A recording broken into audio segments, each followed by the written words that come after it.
Hey, how's it going? Today I'd like to talk about the story Hamlet, which was written by none other than the magnificent Shakespeare.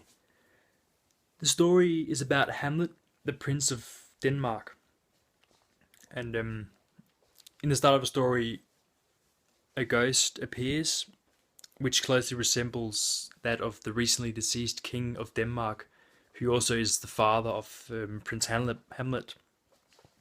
The ghost reveals the true nature of the death of the king, and he says to Prince Hamlet that it was really Claudius, the brother of the king, who also is Hamlet's uncle, who killed him, and afterwards took siege over the throne and married his wife Gertrude, who is Hamlet's mother.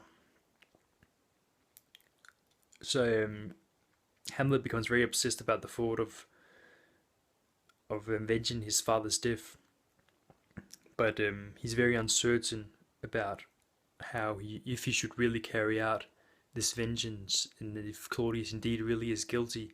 So he decides to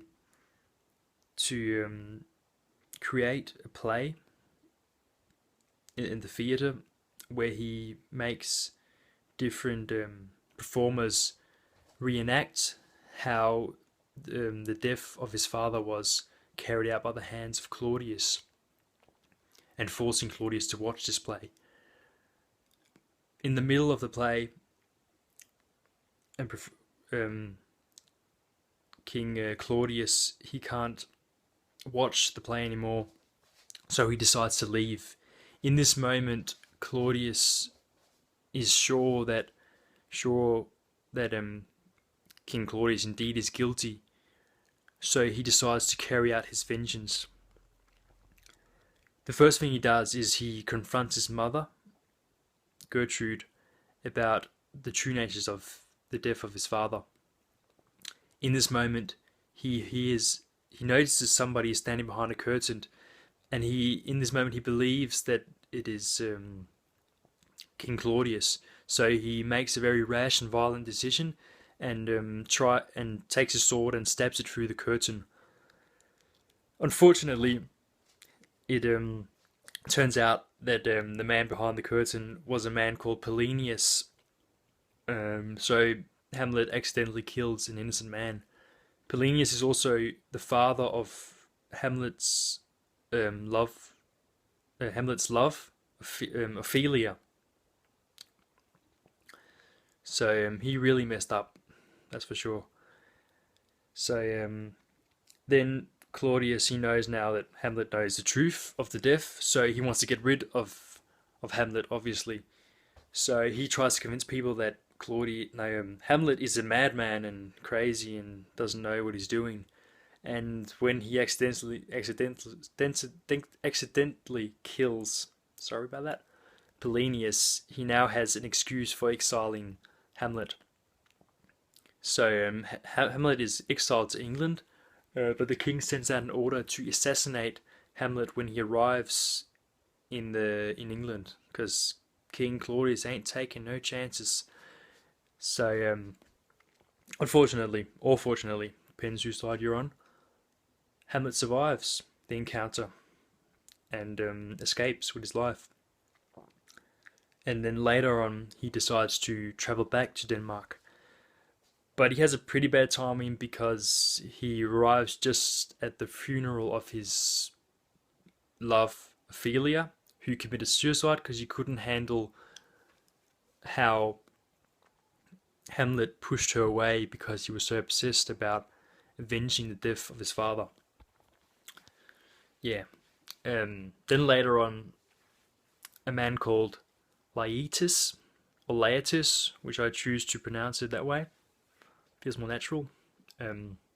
He returns from France, and he is the son of Polonius, so he wants to carry out his vengeance towards our friend Hamlet. So he challenges Hamlet to a duel, fair and square duel, only not that fair because the King Claudius takes advantage of the situation and convinces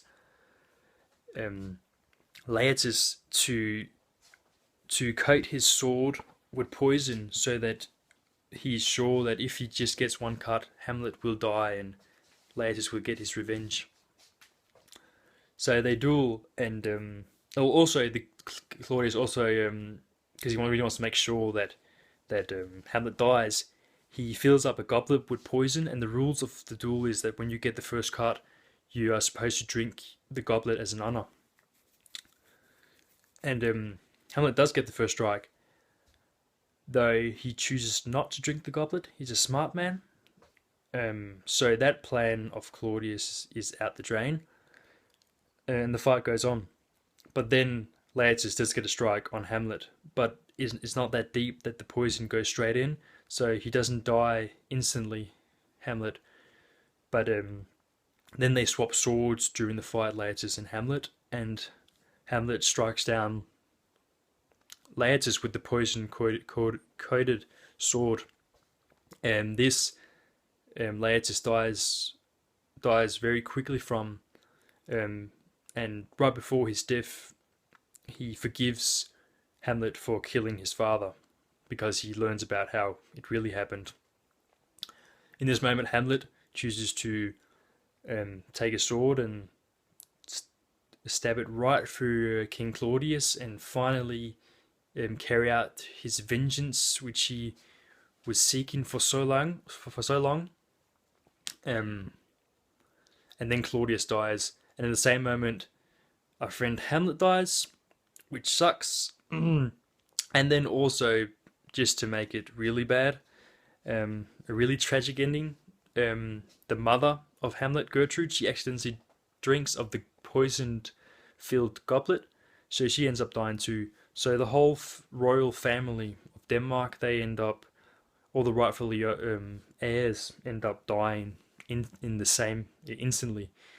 And right at the end, Hamlet gives his rights to the throne to one of his friends, Fortinbras, and that's basically the end.